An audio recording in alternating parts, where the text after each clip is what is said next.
आइए भक्तों, आज सुनते हैं बृहस्पतिवार व्रत की कथा। तो एक बार बोलिए प्रेम से विष्णु भगवान की जय, लक्ष्मी माता की जय। की प्राचीन समय की बात है। भारत वर्ष में एक राजा राज्य करता था। वह बड़ा प्रतापी और दानी था। वह नित्य गरीबों और ब्राह्मणों की सेवा सहायता करता था। वह प्रतिदिन मंदिर में भगवान दर्शन करने जाता था, लेकिन यह उसकी रानी को अच्छा न लगता। न वह व्रत करती और न ही किसी को एक पैसा दान में देती। राजा को भी ऐसा करने से मना किया करती। एक समय की बात है कि राजा शिकार खेलने वन को चले गए। घर पर रानी और दासी थी। उस समय गुरु बृहस्पति साधु का रूप धारण कर राजा के दरवाजे पर भिक्षा मांगने आए। साधु ने रानी से भिक्षा मांगी तो वह कहने लगी, हे साधु महाराज, मैं इस दान और पुण्य से तंग आ गई हूँ। आप कोई ऐसा उपाय बताए जिससे यह सारा धन नष्ट हो जाए और मैं आराम से रह सकूं। साधु रूपी बृहस्पति देव ने कहा, हे देवी, तुम बड़ी विचित्र हो। संतान और धन से भी कोई दुखी होता है। अगर तुम्हारे पास अधिक धन है तो इसे शुभ कार्यों में लगाओ, जिससे तुम्हारे दोनों लोक सुधरे। परंतु साधु की इन बातों से रानी खुश नहीं हुई।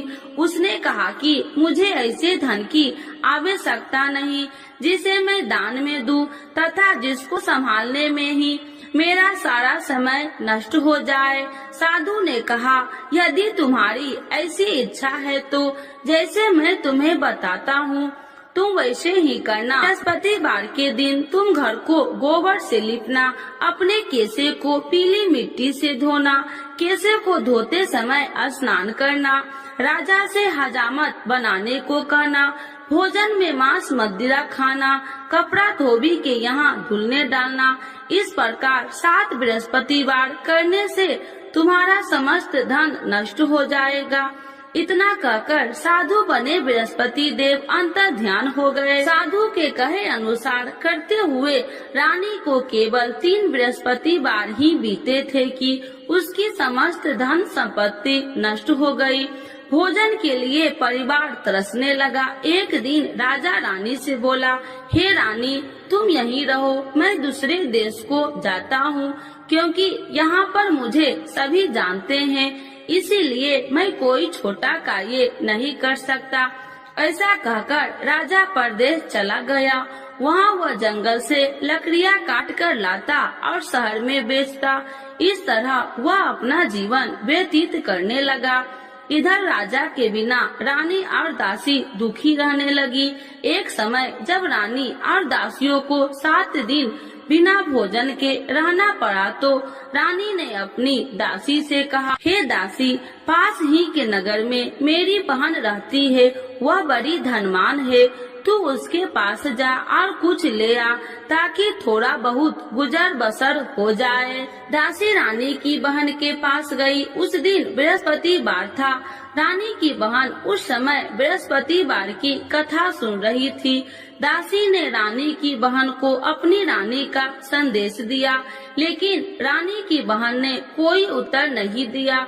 जब दासी को रानी की बहन से कोई उत्तर नहीं मिला तो वह बहुत दुखी हुई। उसे क्रोध भी आया। दासी ने वापस आकर रानी को सारी बात बता दी। सुनकर रानी ने अपने भाग्य को कोसा। उधर रानी की बहन ने सोचा कि मेरी बहन की दासी आई थी, परंतु मैं उससे नहीं बोली, इससे वह बहुत दुखी हुई होगी। कथा सुनकर और पूजन समाप्त कर वह अपनी बहन के घर गई और कहने लगी, हे बहन, मैं बृहस्पतिवार का व्रत कर रही थी, तुम्हारी दासी गई, परंतु जब तक कथा होती है तब तक न उठते हैं और न ही बोलते हैं, इसीलिए मैं नहीं बोली। कहो दासी क्यों गई थी? रानी बोली, बहन, हमारे घर अनाज नहीं था। ऐसा कहते कहते रानी की आंखें भर आई। उसने दासियों समेत भूखा रहने की बात भी अपनी बहन को बता दी। रानी की बहन बोली, बहन देखो, बृहस्पति देव भगवान सबकी मनोकामना पूर्ण करते हैं। देखो शायद तुम्हारे घर में अनाज रखा हो। यह सुनकर दासी घर के अंदर गई तो वहाँ उसे एक घड़ा अनाज का भरा मिल गया। उसे बड़ी हैरानी हुई क्योंकि उसे एक बर्तन देख लिया था। उसने बाहर आकर रानी को बताया। दासी रानी से कहने लगी, हे रानी, जब हमको भोजन नहीं मिलता तो हम व्रत ही तो करते थे, इसीलिए क्यों न इनसे व्रत और कथा की विधि पूछ ली जाए, हम भी व्रत किया करेंगे। दासी के कहने पर रानी ने अपनी बहन से बृहस्पतिवार व्रत के बारे में पूछा। उसकी बहन ने बताया, बृहस्पतिवार के व्रत में चने की दाल और मुनक्का से विष्णु भगवान का केले की जड़ में पूजन करे तथा दीपक जलाए, पीला भोजन करे तथा कथा सुने। इससे गुरु भगवान प्रसन्न होते हैं, मनोकामना पूर्ण करते हैं। व्रत और पूजन की विधि बताकर रानी की बहन अपने घर लौट आई। रानी और दासी दोनों में निश्चय किया कि बृहस्पति देव भगवान का पूजन जरूर करेंगे। 7 रोज बाद जब बृहस्पतिवार आया तो उन्होंने व्रत रखा। घुड़सार में जाकर चना और गुड़ बिन लाई तथा उसकी दाल से केले की जड़ तथा विष्णु भगवान का पूजन किया। अब पीला भोजन कहाँ से लाए? दोनों बड़ी दुखी हुई, परंतु उन्होंने व्रत किया था, इसीलिए बृहस्पति देव भगवान प्रसन्न थे। एक साधारण व्यक्ति के रूप में वे दोनों थालों में सुंदर पीला भोजन लेकर आए और दासी को देकर बोली, हे दासी, यह भोजन तुम्हारे लिए और तुम्हारी रानी के लिए है, इसे तुम दोनों ग्रहण करना। दासी भोजन पाकर बहुत प्रसन्न हुई। उसने रानी को सारी बात बताई। उसके बाद से वे प्रत्येक बृहस्पतिवार को गुरु भगवान का व्रत और पूजन करने लगी। बृहस्पति भगवान की कृपा से उनके पास धन हो गया, परंतु रानी फिर पहले की तरह आलस करने लगी। तब दासी बोली, देखो रानी, तुम पहले भी इसी प्रकार आलस करती थी, तुम्हें धन रखने में कष्ट होता था, इस कारण सभी धन नष्ट हो गया। अब गुरु भगवान की कृपा से धन मिला है तो फिर तुम्हें आलस होता है। बड़ी मुसीबतों के बाद हमने ये धन पाया है, इसीलिए हमें दान पुण्य करना चाहिए।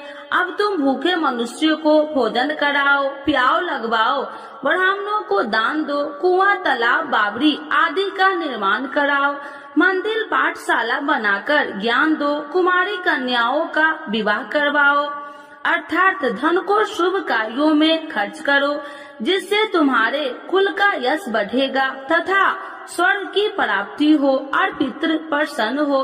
दासी की बात मानकर रानी शुभ कर्म में करने लगी, उसका यश फैलने लगा। एक दिन रानी और दासी आपस में विचार करने लगी कि जाने राजा किस दशा में होंगे, उनकी कोई खोज खबर भी नहीं है। उन्होंने श्रद्धा पूर्वक गुरु बृहस्पतिवार भगवान से प्रार्थना की, राजा जहाँ कहीं भी हो शीघ्र वापस आ जाए। उधर राजा परदेश में बहुत दुखी रहने लगा। वह प्रतिदिन जंगल से लकड़ियाँ बीन कर लाता और उसे शहर में बेचकर अपने दुखी जीवन को बड़ी कठिनता से व्यतीत करता। एक दिन दुखी हो अपनी पुरानी बातों को याद करके वह रोने लगा और उदास हो गया। उसी समय राजा के पास बृहस्पति देव साधु के भेष में आकर बोले, हे लकड़हारे, तुम इस सुनसान जंगल में किस चिंता में बैठे हो, मुझे बतलाओ। यह सुन राजा के नेत्रों में जल भर गया और साधु की वंदना कर राजा ने अपनी संपूर्ण कहानी सुना दी। महात्मा दयालु होते हैं। वे राजा से बोले, हे राजा, तुम्हारी पत्नी ने बृहस्पति देव के प्रति अपराध किया था, जिसके कारण तुम्हारी यह दशा हुई। अब तुम चिंता मत करो, भगवान तुम्हें पहले से अधिक धन देंगे। देखो, तुम्हारी पत्नी ने बृहस्पतिवार का व्रत प्रारंभ कर दिया है। अब तुम भी बृहस्पतिवार का व्रत करके चने की दाल व गुड़ जल के लोटे में डालकर केले का पूजन करो। फिर कथा कहो या सुनो, भगवान तुम्हारी सब मनोकामनाओं को पूर्ण करेंगे। साधु की बात सुनकर राजा बोले, हे प्रभु, लकड़ी बेचकर तो इतना पैसा भई नहीं बचता जिससे भोजन के उपरांत कुछ बचा सकूं। मैंने रात्रि में अपनी रानी को व्याकुल देखा है। मेरे पास कोई साधन नहीं जिससे उसका समाचार जान सकूं। फिर मैं कौन सी कहानी कहूँ, यह भी मुझको मालूम नहीं। साधु ने कहा, हे राजा, मन में बृहस्पति भगवान के पूजन व्रत का निश्चय करो, वे स्वयं तुम्हारे लिए कोई राह बना देंगे। बृहस्पतिवार के दिन तुम रोजाना की तरह लकड़ियाँ लेकर शहर में जाना। तुम्हें रोज से 2 गुना धन मिलेगा, जिससे तुम भली भांति भोजन कर लोगे तथा बृहस्पति देव की पूजा का सामान भी आ जाएगा। धीरे धीरे समय व्यतीत होने पर फिर बृहस्पतिवार का दिन आया। राजा जंगल से लकड़ियाँ काटकर शहर में बेचने लगा। उसे उस दिन और 2 दिनों से अधिक धन मिला। राजा ने चना गुड़ आदि लाकर बृहस्पतिवार का व्रत किया। उस दिन से उसके सभी कलेश दूर हुए। परंतु जब अगले गुरुवार का दिन आया तो वह बृहस्पतिवार का व्रत करना भूल गया। इस कारण बृहस्पति भगवान नाराज हो गए। उस दिन उस नगर के राजा ने विशाल यज्ञ का आयोजन किया था तथा अपने समस्त राज्यों में घोषणा करवा दी कि सभी मेरे यहाँ भोजन करने आवे, किसी के घर चूल्हा न जले। इस आज्ञा को जो न मानेगा उसको फांसी दे दी जाएगी। राजा की आज्ञा अनुसार राज्य के सभी वासी राजा के भोजन में सम्मिलित हुए, लेकिन लकड़हारा कुछ देर से पहुंचा, इसीलिए राजा को उसको अपने साथ महल में ले गए। जब राजा लकड़हारे को भोजन करा रहे थे तो रानी की दृष्टि उस खूंटी पर पड़ी जिस पर उसका हार लटका हुआ था। उसे हार खूंटी पर लटका दिखाई नहीं दिया। रानी को निश्चय हो गया कि मेरा हार इस लकड़हारे ने चुरा लिया है। उसी समय सैनिक बुलाकर उसको जेल में डलवा दिया। लकड़हारा जेल में विचार करने लगा कि जाने कौन से पूर्व जन्म के कर्म से मुझे यह दुख प्राप्त हुआ है, और जंगल में मिले साधु को याद करने लगा। तत्काल बृहस्पति देव साधु के रूप में प्रकट हो गए और कहने लगे, अरे मूर्ख, तूने बृहस्पति देवता की कथा नहीं की, इसी कारण तुझे यह दुख प्राप्त हुआ है। अब चिंता मत कर, बृहस्पतिवार के दिन जेल खाने के दरवाजे पर तुझे 4 पैसे पड़े मिलेंगे। उनसे तू बृहस्पतिवार की पूजा करना तो तेरे सभी कष्ट दूर हो जाएंगे। अगले बृहस्पतिवार उसे जेल के द्वार पर 4 पैसा मिले। राजा के पूजा का सामान मंगवाकर कथा कही और प्रसाद बांटा। उसी रात्रि में बृहस्पति देव ने उस नगर के राजा को स्वप्न में कहा, हे राजा, तूने जिस जेल में बंद किया है उसे कल छोड़ देना, वह निर्दोष है। राजा प्रातः काल उठा और खूंटी पर हार टंगा देकर लकड़हारे को बुलाकर क्षमा मांगी तथा राजा के योग्य सुंदर वस्त्र आभूषण भेंट कर उसे विदा किया। गुरुदेव की आज्ञा अनुसार राजा अपने नगर को चल दिया। राजा जब नगर के निकट पहुंचा तो उसे बड़ा ही आश्चर्य हुआ। नगर में पहले से अधिक बाग, तालाब और कुएं तथा बहुत सी धर्मशालाएं, मंदिर आदि बने हुए थे। राजा ने पूछा कि यह किसका बाग और धर्मशाला है।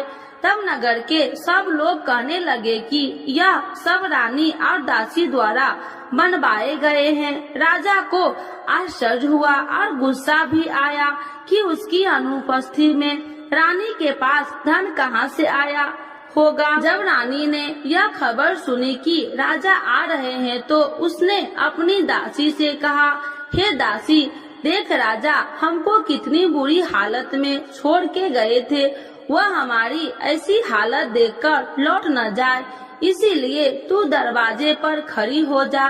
रानी की आज्ञा अनुसार दासी दरवाजे पर खड़ी हो गई और जब राजा आए तो उन्हें अपने साथ महल में लिवा आई। तब राजा ने क्रोध करके अपनी तलवार निकाली और पूछने लगी, बताओ यह धन तुम्हें कैसे प्राप्त हुआ। तब रानी ने सारी कथा कह सुनाई। राजा ने निश्चय किया कि मैं रोजाना दिन में 3 बार कहानी कहा करूँगा और रोज व्रत किया करूँगा। अब हर समय राजा के दुपट्टे में चने की दाल बंधी रहती तथा दिन में 3 बार कथा कहता। एक रोज राजा ने विचार किया कि चलो अपनी बहन के यहाँ हो आऊं। इस तरह का निश्चय कर राजा घोड़े पर सवार हो अपनी बहन के यहाँ चल दिया। मार्ग में उसने देखा कि कुछ आदमी एक मुर्दे को लिए जा रहे हैं। उन्हें रोककर राजा कहने लगा, अरे भाइयों, मेरी बृहस्पतिवार की कथा सुन लो। वे बोले, लो हमारा तो आदमी मर गया है, इसको अपनी कथा की पड़ी है। परंतु कुछ आदमी बोले, अच्छा कहो, हम तुम्हारी कथा भी सुनेंगे। राजा ने दाल निकाली और कथा कहनी शुरू कर दी। जब कथा आदि हुई तो मुर्दा हिलने लगा और जब कथा समाप्त हुई तो राम राम कह के वह मुर्दा खड़ा हो गया। राजा आगे बढ़ा, उसे चलते चलते शाम हो गई।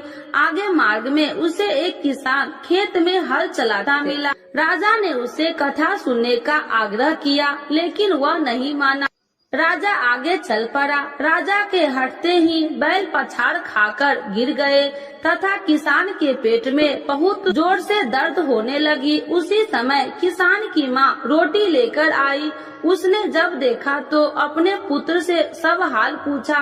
बेटे ने सभी हाल बता दिया। बुढ़िया दौड़ी दौड़ी उस घुड़सार के पास पहुँची और उसने बोली, मैं तेरी कथा सुनूंगी, तू अपनी कथा मेरे खेत पर ही चलकर कहना। राजा ने लौटकर बुढ़िया के खेत पर जाकर कथा कही, जिसके सुनते ही बैल खड़े हो गए तथा किसान के पेट का दर्द भी बंद हो गया। राजा अपनी बहन के घर पहुंच गया। बहन ने भाई को खूब मेहमानबाजी की। दूसरे रोज प्रातः काल राजा जागा तो वह देखने लगा कि सब लोग भोजन कर रहे हैं। राजा ने अपनी बहन से जब पूछा, ऐसा कोई मनुष्य नहीं है जिसने भोजन नहीं किया हो, जो मेरी बृहस्पतिवार की कथा सुन ले। बहन बोली, हे भैया, यह देश ऐसा ही है। यहाँ लोग पहले भोजन करते हैं, बाद में कोई अन्य काम करते हैं। फिर वह एक कुम्हार के घर गई, जिसका लड़का बीमार था। उसे मालूम हुआ कि उसके यहाँ 3 दिन से किसी ने भोजन नहीं किया है। रानी ने अपने भाई की कथा सुनने के लिए कुम्हार से कहा। वह तैयार हो गया। राजा ने जाकर बृहस्पतिवार की कथा कही, जिसको सुनकर उसका लड़का ठीक हो गया। अब तो राजा को प्रशंसा होने लगी। एक दिन राजा ने अपनी बहन से कहा, हे बहन, अब मैं अपने घर जाऊंगा, तुम भी तैयार हो जाओ। राजा की बहन ने अपनी सास से अपने भाई के साथ जाने की आज्ञा मांगी। सास बोली, हाँ चली जा, मगर अपने लड़कों को मत ले जाना, क्योंकि तेरे भाई के कोई संतान नहीं है। बहन ने अपने भाई से कहा, हे भैया, मैं तो चलूंगी, मगर कोई बालक नहीं चलेगा। अपनी बहन को भी छोड़कर दुखी मन से राजा अपने नगर को लौट आया। राजा ने अपनी रानी से सारी कथा बताई और बिना भोजन किए वह सैया पर लेट गया। रानी बोली, हे प्रभु, बृहस्पति देव ने हमें सब कुछ दिए हैं, वे हमें संतान और यश देंगे। उसी रात बृहस्पति देव ने राजा को स्वप्न में कहा, हे राजा, उठ, सभी सोच त्याग दे, तेरी रानी गर्भवती है। राजा को यह जानकर बड़ी खुशी हुई। 9वें महीने में रानी के गर्भ से एक सुंदर पुत्र पैदा हुआ। तब राजा बोला, हे रानी, स्त्री बिना भोजन के रह सकती है, परंतु बिना कहे नहीं रह सकती। जब मेरी बहन आए तो तुम उससे कुछ मत कहना। रानी ने हाँ कर दी। जब राजा की बहन ने यह शुभ समाचार सुना तो वह बहुत खुशी हुई तथा बधाई लेकर अपने भाई के यहाँ आई। रानी ने तब उसे आने का उलाहना दिया। जब भाई अपने साथ ला रहे थे तो तब टाल गई, उनके साथ न आई और आज अपने आप भागी भागी बिना बुलाए आ गई। तो राजा की बहन बोली, भाई मैं इस प्रकार न कहती तो तुम्हारे घर औलाद कैसे होती। बृहस्पति देव सभी मनोकामनाएं पूर्ण करते हैं। जो श्रद्धा भाव पूर्वक बृहस्पति वार का व्रत करता है एवं कथा पढ़ता है अथवा सुनता है और दूसरों को सुनाता है, बृहस्पति देव उसकी सभी मनोकामनाएं पूर्ण करते हैं, उनकी सदैव रक्षा करते हैं। जो संसार में सद्भावना से गुरुदेव का पूजन एवं व्रत सच्चे हृदय से करते हैं, उनकी सभी मनोकामनाएं वैसे ही पूर्ण होती है जैसे सच्ची भावना से रानी और राजा ने बृहस्पति देव की कथा का गुणगान किया तो उनकी सभी इच्छाएं बृहस्पति देव जी ने पूर्ण की। अनजाने में भी बृहस्पति देव की उपेक्षा न करे, ऐसा करने से सुख शांति नष्ट हो जाती है। इसीलिए सबको कथा सुनने के बाद प्रसाद लेकर जाना चाहिए। हृदय से उनका नमन करते हुए जयकारा बोलना चाहिए। तो एक बार बोलिए प्रेम से, बृहस्पति भगवान की जय, विष्णु भगवान की जय, लक्ष्मी माता की जय। आरती श्री बृहस्पति देव की। ओम जय बृहस्पति देवा, स्वामी जय बृहस्पति देवा, छीने छीने भोग लगाऊं, छीने छीने भोग लगाऊं, कदली फल में बा। ओम जय बृहस्पति देवा, तुम्हें पूरन परमात्मा, तुम्हें अंतर्यामी, स्वामी तुम्हें अंतर्यामी, जगत पिता जगदीश्वर, जगत पिता जगदीश्वर, तुम्हें सबके स्वामी। ओम जय बृहस्पति देवा, चरणामृत निज निर्मल, सब पातक हरिता, स्वामी सब पातक हरिदा, सकल मनोरथ दायकी, सकल मनोरथ दायकी, कृपा करो भरता।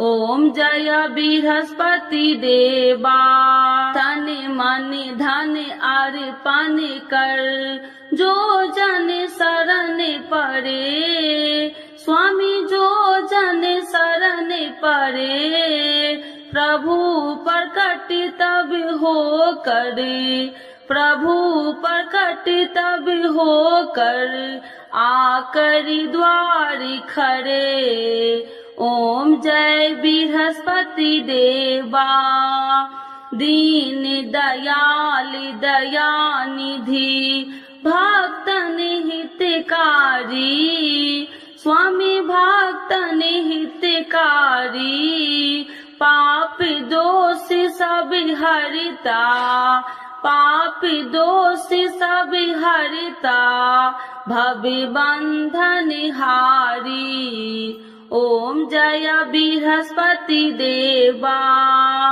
सकल मनोरथ दायकी, सब संशय तारो, स्वामी सब संशय तारो, विषय विकार मिटाओ, विषय विकार मिटाओ, संतन सुखकारी। ओम जय बृहस्पति देवा, जो कोई आरती तेरी प्रेम सहित गावे, स्वामी प्रेम सहित गावे, ज्येष्ठानंद बंद सो, ज्येष्ठानंद बंद सो, सो निश्चय पावे। ओम जय बृहस्पति देवा, स्वामी जय बृहस्पति देवा। बृहस्पति गणपति भगवान की जय, विष्णु भगवान की जय, लक्ष्मी माता की जय।